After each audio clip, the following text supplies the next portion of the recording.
Mike, in terms of what they were able to do defensively, really all night, forcing the turnovers, and then specifically on Padula, what was working for them defensively? Well, Reese is really, really good. They didn't do anything differently. Mike, they're going to hedge a ball screen and really show on things, and maybe stayed with that hedge a little bit longer. I'm not sure of that, but to come in here and put so much into it and turn the ball over 10 times makes it really hard. We had to pass along the baseline to Hunter to go in down 7, which we were fortunate to do, but certainly had put ourselves behind the 8 ball. Mike, and over here on your right, Jordan Minor had 16 for them. What makes him so difficult to defend down low? Well, I'm not being the action sides. He's run it for years. If you show just a click too much, that thing goes down underneath. It wasn't as though he was catching the ball on the block and scoring that way. That was Beekman. That was Isaac coming off that pin down. And you got to offer some resistance. You got to chase them.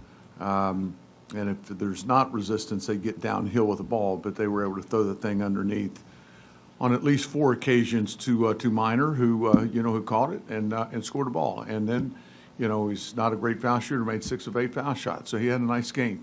Hats off to him.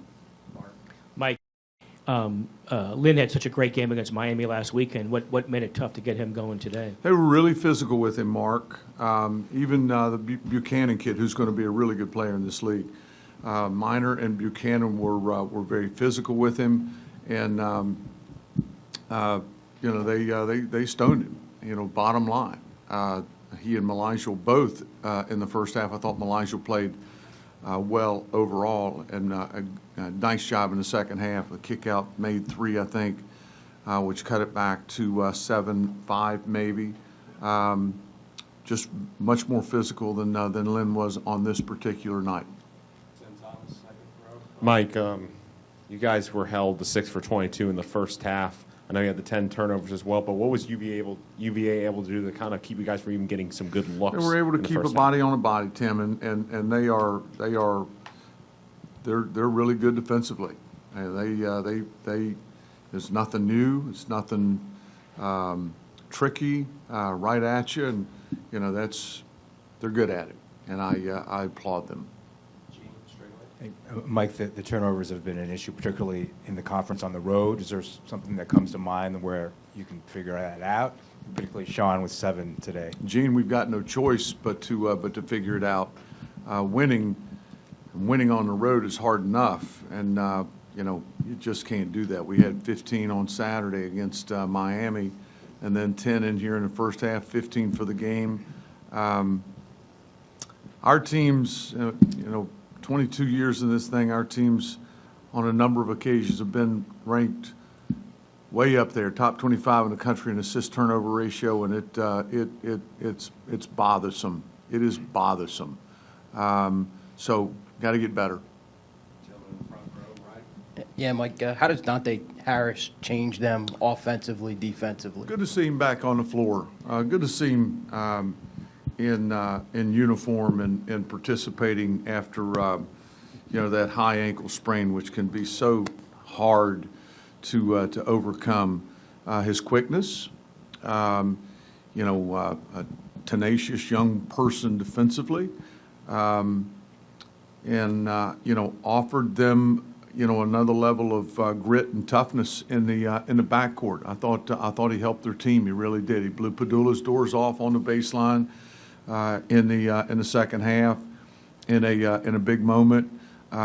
We were prepared for him. We knew that he'd been in uniform. We knew that he'd been practicing. Good night for him. They get Dante back. You guys got Hunter back.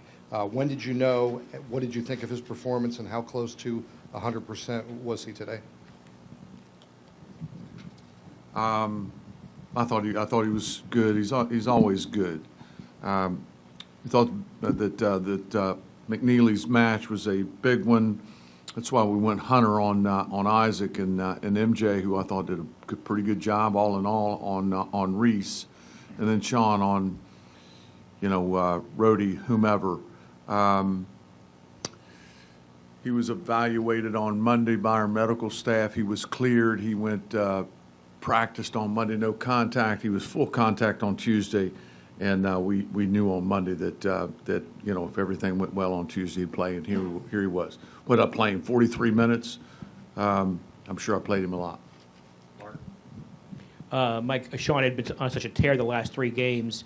Were they defending him any differently or better than other people had recently, or was it just a case of Hunter was back, so you're going to have more scoring balance than you've had lately? Again, they're not doing anything differently. No matter who it is, this is how they're going to play it. And again, they may have stayed on a ball screen hedge a little bit longer. I would certainly think that Reese Beekman is one of the elite defenders nationally, and Reese got the better of him on that end. I still thought Sean did a lot of really good things to help our team. Last question, Anthony, in the back. Mike, you guys go to Raleigh next. Is there something specific you'd like to see improve on the road now as you move forward? It's not easy to win out here, Anthony, but you got to do it. And to do it, there's got to be a connection throughout the group. You've got to get contributions throughout the unit. You cannot turn the ball over on the road or at home. And you got to step to the plate and make a shot when that thing swings around there, and you got a good crack at it. And we didn't do that at times tonight, and we'll need to on Saturday against the Wolfpack, who's obviously playing pretty good basketball. Thanks, everyone.